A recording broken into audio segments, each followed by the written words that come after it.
arriba. Se pone muy arriba. Bueno, ya hablamos de la deuda externa, ahora nos vamos con Marquito Cittadini porque tenemos una deuda de sonidos. Sí, pero vamos a seguir hablando de algunas de las cosas que charlamos con Santiago Fraschina, porque obviamente lo de YPF continuó durante todo el día. Hubo una conferencia de prensa del gobernador de la provincia de Buenos Aires, de Axel Kicillof, ayer por la tarde, sí, extensa conferencia de prensa.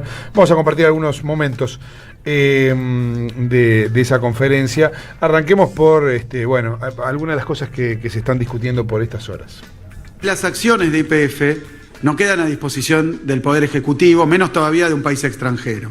Por más admirador que sea Milei de Trump, no están las acciones de YPF al alcance de un país extranjero porque para que las acciones de YPF puedan movilizarse de Argentina o ponerse en propiedad de otro, tiene que haber una autorización del Congreso Nacional también por 2/3.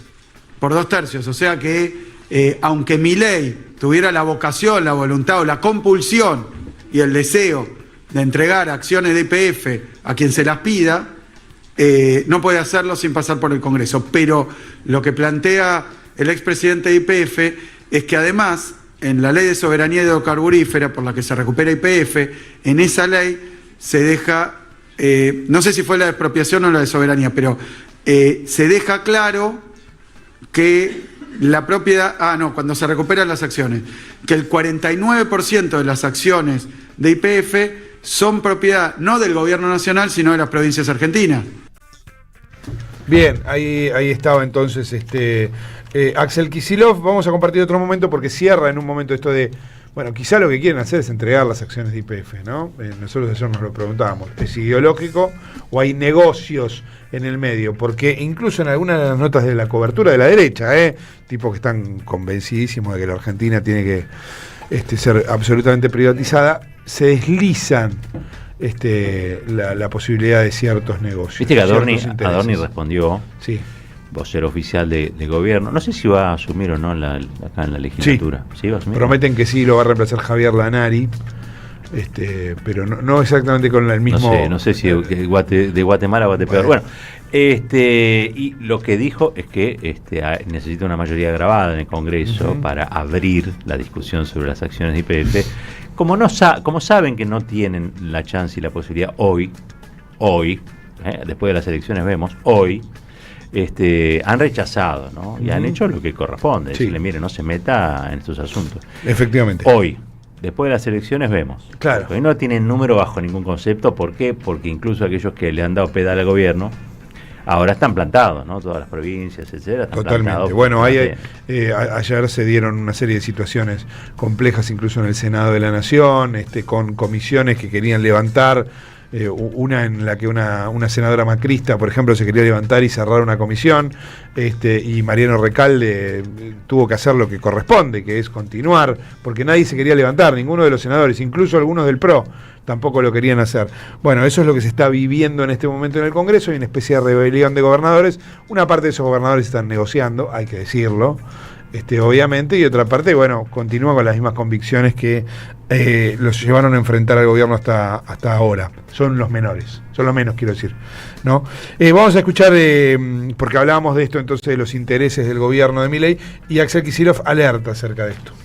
La primera cuestión que destaco, que Milei, obviamente con ese modo que tiene, con los insultos, con todo lo que hace absolutamente, creo yo, desubicado, pero más allá de eso, lo que dice al conocer esta decisión de la jueza es que se va a apelar la decisión, es decir, que la Argentina está en contra de esto, porque si no tendría que decir, bueno, tiene razón la jueza. No, se va a apelar, o sea, mientras Milei dice que el Estado argentino va a decir que esto no corresponde, él sostiene que la culpa la tengo yo o la tenemos quienes participamos de la decisión de la expropiación, y la verdad que es absolutamente contradictorio y peligroso, porque que el presidente de la Nación le dé la razón a los demandantes contradice la defensa del interés nacional.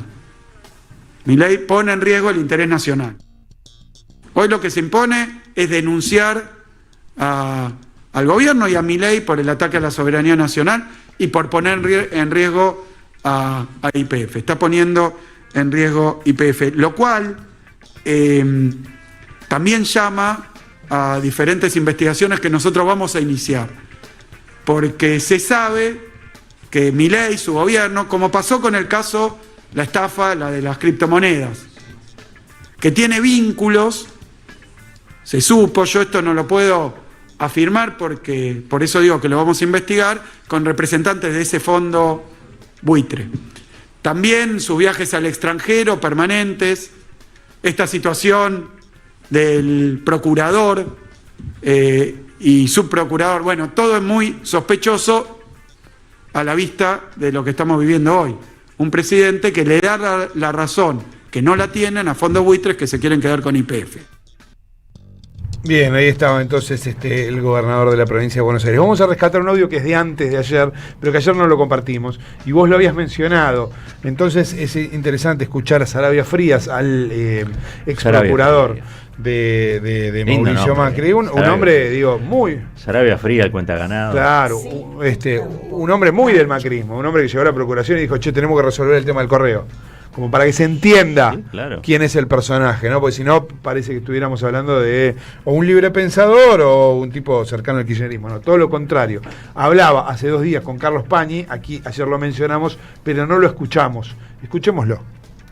La jueza básicamente considera que puede utilizarse las acciones del Estado que tienen YPF, que están en Argentina, están en la caja de valores, en una sociedad financiera argentina depositadas, no están en Estados Unidos, están en otros países. Esas acciones se pueden utilizar como una forma de pago parcial de su sentencia.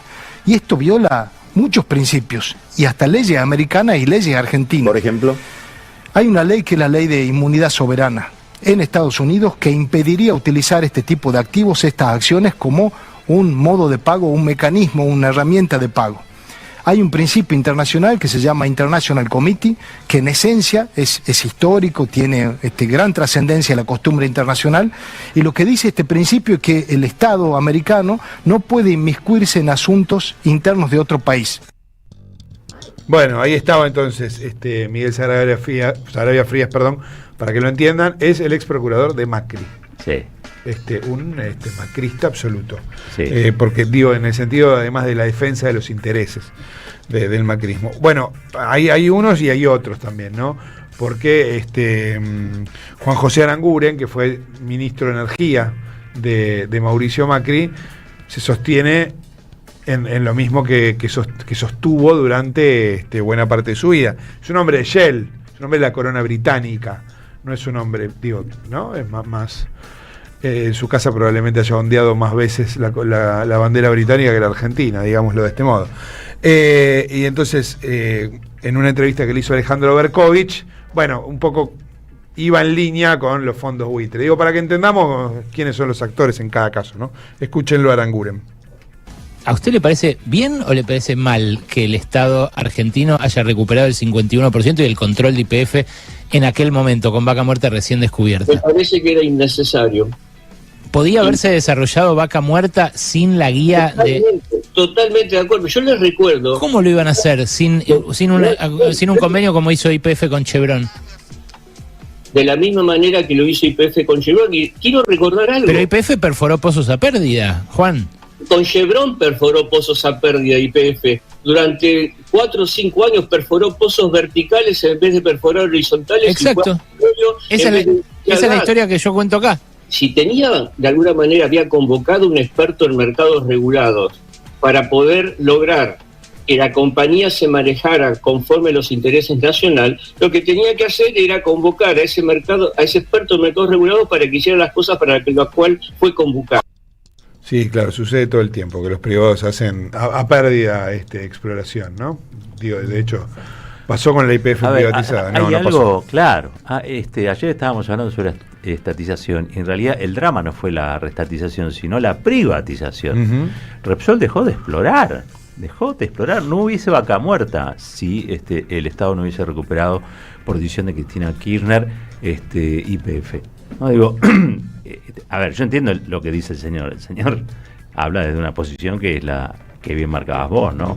Es Un súbdito de la corona británica. Pues si no, viste. Pero además yo quiero aclarar algo. Claro. En todo este decir.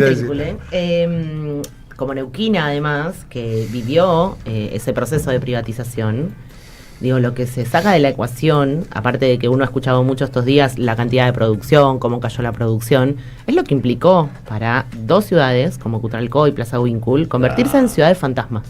Claro. Digo, así como Walsh narraba esta ciudad de fantasmas en torno a la Forestal, en Santa Fe en su momento, bueno, haber visto cómo esas dos ciudades tan prósperas, que además tenían sus propios clubes, sus propias escuelas, con ingresos altos, un sentido de pertenencia, una identidad. Claro. Esta identidad de ser ipefiano. O sea, familias enteras en donde el hijo, el nieto, el tataranieto, digo, habían trabajado en IPF. Claro. Era una impronta. Y de repente toda esa gente estaba cortando rutas. Y yo tengo la imagen, digo, y en esta radio me gustaría contarlo, de Eve, en el proceso de corte de rutas, cuando la jueza estaba con la gendarmería yendo a reprimir, estaba la jueza en presencia, y Eve fue la única personalidad nacional que viajó a Cutralcó y se instaló en la ruta con ellos, y estaban las cámaras de Canal 13 acompañando, porque ella había hecho que fueran, y ella impidió que avanzara la gendarmería y le pidió por favor a la jueza federal que hablara con la gente. La gente estaba atrás de unos alambrados, si lo buscan es tremenda esa imagen, y la jueza se acerca gracias al pedido de Eve, habla con los vecinos y vecinas de Plaza Huíncul y Cutralcó, vuelve y con la cámara filmándola dice: acá no vamos a desalojar porque acá hay gente pasando hambre. Mirá. Y la jueza hace retroceder a la gendarmería. Entonces digo, a veces nos olvidamos que detrás de esos números hay historias de familias. Totalmente. También pasó en Las Heras, pasó en la zona norte de Santa Cruz. Digo, a veces al porteñocentrismo periodístico le cuesta visualizar la tragedia social, como dijo Cristina, ¿no? Detrás de una tragedia económica siempre hay una tragedia social. Pero por supuesto, víctimas directas. Totalmente. Seguimos en realidad, si se quiere, una derivación del tema, porque por esta cuestión de lo de YPF, María O'Donnell hizo un editorial en su programa de Radio Con Voz, un editorial que la verdad que era lo más Corea del Centro que se puede encontrar, digo, ya que se la señala en este lugar a María O'Donnell, porque hablaba de todo esto, las posibilidades que le había dado a la Argentina la expropiación de YPF, pero también decía que bueno, que en realidad había habido cierta torpeza, esto del grupo Petersen. La verdad que se ponía en un lugar, insisto, y un intento de equidistancia muy, muy común en ese medio, ¿no? Y en ese tipo de periodistas. Pero a la vez criticaba las formas, algo también muy común, del presidente de la Nación, sobre todo para hablar de Axel Kicillof, esto de pichón de Stalin, de pelotudo y qué sé yo. Lo defendía Axel. No lo defendía Axel, decía que esas no son las formas, ¿no? Básicamente. Esto enojó al director de realización audiovisual de la Presidencia de la Nación, cargo que existe. Santiago Oría. Director de realización audiovisual de la Presidencia de la Nación. Santiago Oría es el responsable, es el cineasta del régimen, podríamos decirlo así, qué sé yo, no sé. Él quiere ser el Pino Solanas de La Libertad Avanza. Bueno, está bien. Pero no lo digo yo, lo dijo él. Lo dijo él. Lo escribió, lo dijo él. Está en el arca de Milei, chicos. Sí. Está en el arca de Milei. Primer contagiado argentino de COVID en el mundo. Se contagió en el Reino Unido. Mirá. Antes de que acá se decretara el aislamiento social Todos, preventivo qué y relación obligatorio. que tienen todos con el Reino Unido, hijo. Y volvió en un avión de esos argentinos, Mirá, de aerolíneas argentinas. contagiando gente. Eso que quiere que traía privatice. gente. Y lo Perfecto. primero que hizo cuando llegó al suelo argentino fue manifestarse en contra de la cuarentena. Bueno, se enojó por la crítica que María O'Donnell hacía de las formas, porque era de las formas del presidente de la Nación, y le empezó a escribir en realidad, pelotuda, mandrila, estúpida, imbécil, todo esto en un tuit lleno de estos insultos que retuiteó el propio Javier Milei, que retuiteó el propio presidente de la Nación. Esto se suma, bueno, en realidad, escuchemos, porque se le pregunta a Lilia Lemoine por esto, ¿no? Una persona que está todo el tiempo con el presidente, le llevó el perro, que yo el otro día fue una entrevista del streaming con el perro, con Karina Milei, con lo cual evidentemente tiene una relación ahí tremendamente cercana, y se le pregunta por este tuit de Santiago Oría insultando de un modo muy destemplado a María O'Donnell, y dice lo siguiente. Oría tiene razón. Hay cosas que no se hacen. A ver, estamos hablando de que estamos defendiendo a los argentinos de que por culpa de Kicillof, por culpa de Kicillof se van, vamos a perder 2.000 millones de dólares. Y esta mina se espantó cuando Milei le dijo que era un burro, y ahora ella está preocupada por las formas. Sí. No. Yo, perdón. Acá no podemos perdernos en las formas. Claramente yo acá no voy a maltratar a ninguno de ustedes mientras me hablen correctamente. Uno responde en el tenor de lo que escucha. Yo lo digo acá, Lilia de Moine tiene razón. ¿Qué digo con esto? Lo que quiero decir es... Anoten. Lo que quiero decir No me es, hagas no eso, les Marquito. importan las formas, no les molestan las formas. Las formas nunca fueron el problema fueron los intereses que tocaban. Porque la verdad es que si se escandalizaban con no me acuerdo qué de Cristina Kirchner y ahora dejan pasar todo como si fueran como si fuera absolutamente normal, es que las formas no te molestaban, ¿no? Porque estas formas son de un pitecantropus al lado de lo que efectivamente vivíamos antes. Entonces no les molesta la forma. Lilia Lemoine tiene razón, no se metan con la forma, lo que te molesta es otra cosa, ¿no? Por supuesto, sí podemos decir, tenía un dejo irónico lo que acabo de decir, sí podemos decir, hay una violencia, una persecución, un ataque a quienes ya estamos a la altura de los tímidos, ¿no? Por supuesto todos los demás ya fueron atacados y perseguidos, muy grave para la democracia argentina. Lo está sufriendo en carne propia Julia Mengolini. Nos hemos solidarizado acá, seguimos viendo cómo la atacan con lo mismo con lo que la atacaron, algo que la verdad que sería bastante intolerable para cualquiera de nosotros, ¿no? El modo en el que se han ensañado. En los hechos es eso. una especie de ley mordaza, ¿no? Que aplica el presidente, porque si el presidente de la nación te va a descalificar en público por las redes sociales y además te va a hacer una causa penal, porque está en el fuero Efectivamente, criminal. esto es lo otro, ¿no? Ayer hizo una presentación, adelantándose a una presentación que Julia va a hacer también, obviamente, como corresponde además, pero el presidente se anticipó y le hizo una denuncia penal a Julia Mengolini por injurias. Ajá. ¿Sí? De nuevo, en esto estamos, bastante peligroso en muchos aspectos. Sí, Mientras bien. tanto, Caputo sigue hablando. Y nadie le pone una No, causa por habló injurias mucho a ayer. Caputo. Ayer habló mucho en un Está nervioso, foro, en un foro empresario, de estos a los que habitualmente van, casi nunca se pierden estos foros. Está bien, es cierto que me parece que la razón por la que sale a hablar también, primero es porque obviamente hay una tensión muy fuerte cambiaria, pero por otro lado, porque además por todos lados hay rumores de que se va, ¿no? Entonces, en un caso y en el otro, evidentemente el hombre tenía que salir a hablar. Y la JP Morgan no le había hecho un grato favor. Yo ¿no? te Sus voy a amigos de decir, JP a mí me Morgan. parece que cada vez que dicen eso, les tiran la vida a Caputo como funcionario, estoy hablando, ¿no? Bueno, esa era una de las opciones que ¿Viste? se planteaban, Porque que él mismo había lanzado el rumor de que se iba. Yo escuché de gente que desde el día 1 del gobierno de Javier Gerardo Milei dice esto no duran 3 meses, estos se van, lo vienen diciendo más o menos cada 15 o 17 días, mirá el grado de precisión de este lado, claro. Y creo que son lo mismo que le dicen que Caputo se va. Algún día va a pasar. Algún día va a pasar. Ahora, me da la impresión de que no es exactamente ahora y mucho menos antes de las elecciones. Algún día ¿no? se van a ir todos, como pasa siempre. O sea, algún día todos vamos a ir a jugar las cartas con el Barba, Todos que nos no vamos. es precisamente Gary Castro, ¿no? Bueno, Luis Toto Caputo, acá escuchen si no le determina dando la razón a Cristina Kirchner en lo que dice. Préstenle mucha atención a El esto. toto de la gente. Él lo hace de modo celebratorio, pero casi dice lo mismo que dijo Cristina Kirchner en su último tuit. Escuchen.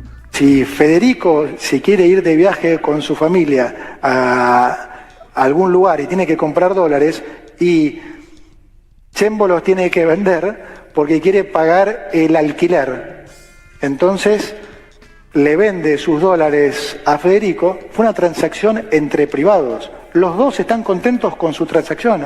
Ahora Chembo tiene pesos, puede pagar el alquiler, Federico tiene dólares, se fue con su familia afuera. Bueno, lo mismo que dijo Cristina Kirchner en su tuit y también en su mensaje a los dirigentes de la bancaria. O sea, hay una parte del país que está disfrutando del dólar pisado y se va a Miami a ver a Boca o a Seattle a ver a River o a Europa o lo que fuera, y hay otra parte del país que tiene que vender los pocos ahorros que le quedan para llegar a fin de mes, para pagar el alquiler, para pagar comida, decía Cristina, pero el concepto es el mismo. La diferencia es que uno lo ve como la tragedia que efectivamente es, una lo ve como la tragedia que efectivamente es, y el otro está feliz de que esto suceda. Uh-huh. ¿No? Mira, hay un tema Vieron que hay unas casas naranjas, unas casas de cambio naranja que proliferaron por todos lados como, nunca lo dije esto, como hongos después de la lluvia. Bueno, esas casas naranjas en un momento estaban atiborradas de gente que estaba comprando dólares. Después pasaron a estar atiborradas de gente que vendía dólares. Ahora están vacías. Claro. Todo eso marca la temperatura económica. Y en un momento se te terminan los dólares. Exacto. País Primero se te acabaron los pesos. Después se te acabaron los dólares, que eran el ahorro. ¿Sí? Y ahora esas casas están en líneas generales vacías. Escuchemos, no hay que vender. Claro, totalmente. Escuchemos a Luis Caputo de vuelta. Hay un montón de gente que quiere que al país le vaya mal. Se produce una paradoja realmente inconcebible, que es que hay un montón de gente que le paga a tipos que saben que le van a hablar mal y que están haciendo quebrar empresas desde hace 18 meses. Tipos que están mandando empresas a la quiebra porque desde hace 18 meses que le están haciendo creer que el dólar se va a ir a 5.000.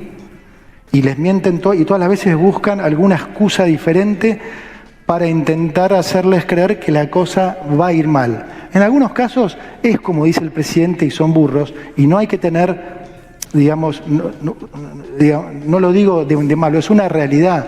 Digamos, acá hay un país en juego, entonces tampoco seamos falsamente buenos. Hay gente que les quiere hacer daño, que quiere que al país le vaya mal, que necesita que al país le vaya mal. Los políticos a la cabeza, un montón de periodistas comprados, un montón de colegas también. Bien, ahí estaba entonces Luis Caputo. Vamos a cerrar con algo que por ahí parece que hubiese quedado lejísimo, pero es que el peronismo ganó en la provincia de Formosa. Para que me saque un Caputo del oído. Sí, sacate un Caputo y ahora vamos a meter un Monteverde en el oído. Porque Juan Monteverde ayer estuvo charlando con el flaco Tonietti en Siempre Soy.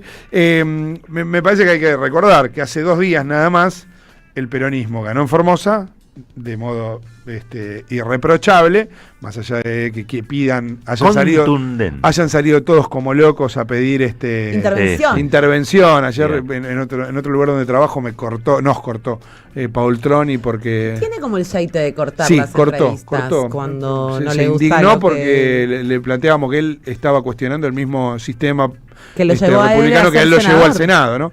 Se indignó por eso. Y también, por supuesto, en la provincia de Santa Fe, donde el peronismo ganó en las ciudades más importantes de la provincia. Por ende, si vos mirás por cantidad de votos, el peronismo ganó en toda la provincia. Pero más allá de que obviamente está... Viene insistiendo con eso. Yo no lo había entendido así. Pero claro, el peronismo ganó en Santa Fe. Lo que pasa es que el sistema electoral santafesino hace que, según quien hablaba, La Libertad Avanza, Puyaro o el peronismo, todos ganaron. Todos ganaron, sí. Eso el sistema electoral santafesino que es muy confuso. Digo, esto que pasó en su momento de que sin tener diputados alguien podía llegar a ser gobernador, es por el sistema mismo que todos festejaban La Libertad Avanza porque por primera vez tenía más de 30 concejales cuando pasaba de tener 0. Puyaro porque decía, yo gané en tanta cantidad de localidades, pero en cantidad de votos reales, si uno lo provincializa y piensa, ganó el peronismo. Tiene razón Peretti. Efectivamente, tiene razón.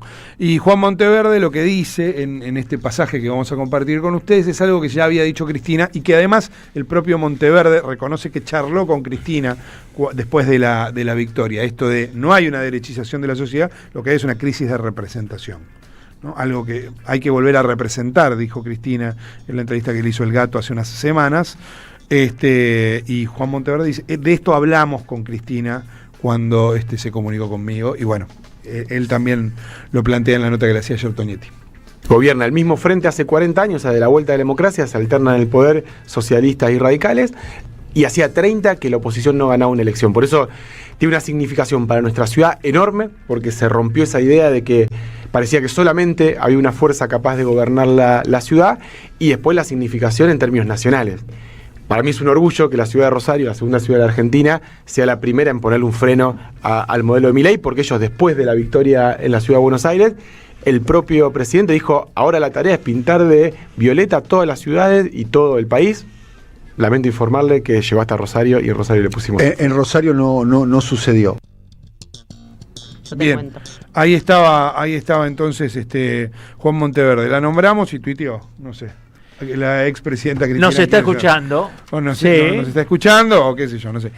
Ahí hay un tuit, acaba de conocerse un tuit de la expresidenta de Cristina Kirchner, en el año que comparte además una publicación del diario Clarín. La publicación dice: giro inesperado en el caso Hilarraz. La Corte Suprema anuló la condena contra el ex cura y lo sobreselló porque sus abusos habrían prescripto.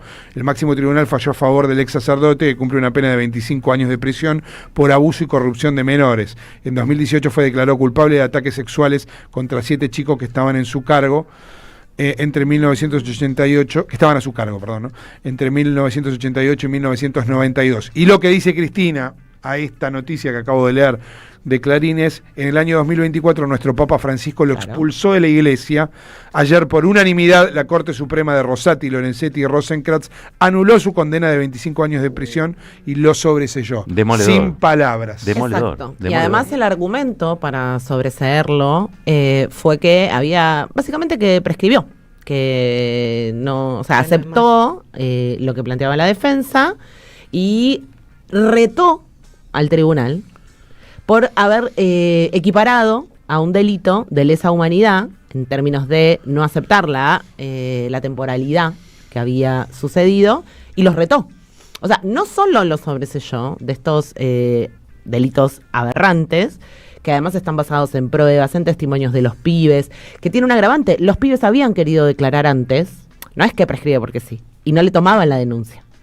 Hubo que esperar un tiempo y hubo mucha presión para que los pibes pudieran declarar, y por eso la temporalidad jugó en contra de la defensa, según dice la Corte Suprema de Justicia, que condena a Cristina, pero libera pederasta. Una doble vara, ¿no? Increíble, che. Pero escúchame, no hay mucho que decir. Si lo echó Francisco, la Iglesia en general, ha tenido actitudes ambiguas frente a estos temas, ¿no? Con algunos curas que estaban acusados. Pero en este caso lo echó. Sí, lo expulsó. Entonces, la Corte, bueno, sabemos que es una Corte. No hay ningún lugar del mundo en el que haya una Corte, primero, de 3. Segundo, que dé fallos o condenas de tipo política, como ocurre con Cristina. Y ahora también vemos que cuestiones que quizá para el común de la gente son más comprensibles a veces, están en contra del sentido común popular. No, digo, están en contra del sentido común. Están beneficiando a un pederasta. Pero aparte, yo creo que en este caso es un fallo de esta Corte impolítico. Está pasando su peor momento la Corte en este momento, ¿no? Porque hay la mitad de la sociedad argentina los mira con rechazo, porque están condenando a una persona inocente y ahora liberan a una culpable. 7 pibes de entre 12 y 14 años. Y justo hoy esos son los delitos comprobados. Hubo más denuncias, pero los comprobados por testimonios y demás fueron 7 de pibes entre 12 y 14 años. Justo hoy que en Diario Popular sale, viste el título: alertan que en el país hay más de 30.000 pedófilos. Mirá, es decir, hay una situación... Hay una corte suelta por la Argentina. Exacto, que hace hay una desastre. corte de 3 tipos que la verdad y da un miedo, presidente que está obsesionado con domar la sexualización violenta y forzada hacia las personas. Digo, eso va calando, eso permea en la sociedad también. Yo creo que se van a... Mucha gente, digamos, va a estar replanteándose, ¿no? Frente a la elección 1 de septiembre, luego de octubre. Creo que hay muchos que se van a estar replanteando lo que sucede. Ojalá que muchos asistan a votar. Yo creo que a mayor concurrencia probablemente le demos un cambio al signo político del tiempo que viene. Ojalá sea así. Che, Lula quiere ver a Cristina. Sí. Lula quiere ver a Cristina, le piden al tribunal la posibilidad de acceder a San José 1111, al departamento de Cristina, ¿no? Sí, los abogados del expresidente hicieron una presentación en ese sentido, ¿no? Sí, efectivamente, va a venir aquí, ¿no? Para la cumbre del Mercosur. Recordemos que siempre se da de ese modo. Uruguay se lo pasa a Argentina, Argentina se lo pasa a Brasil, Brasil a Paraguay. Y hay es un momento de cierta tensión diplomática entre Brasil y Argentina. Brasil siempre jugó bien, la verdad, en este tiempo, en este año y pico. Representó los intereses argentinos en Venezuela, por ejemplo. Se hizo cargo de la embajada. Pero hubo un gesto diplomático fuerte que fue no representar a la Argentina por el tema Malvinas. En las últimas horas se lo pasó a Perú esa representación, el gobierno de Lula, y ahí me parece que hay una tensión diplomática que se empieza a notar, ¿no? Obviamente. 7 minutitos pasaron de las 9 de la mañana, nos vamos a una tanda, ya volvemos. En épocas donde se premia el individualismo, defendemos lo colectivo.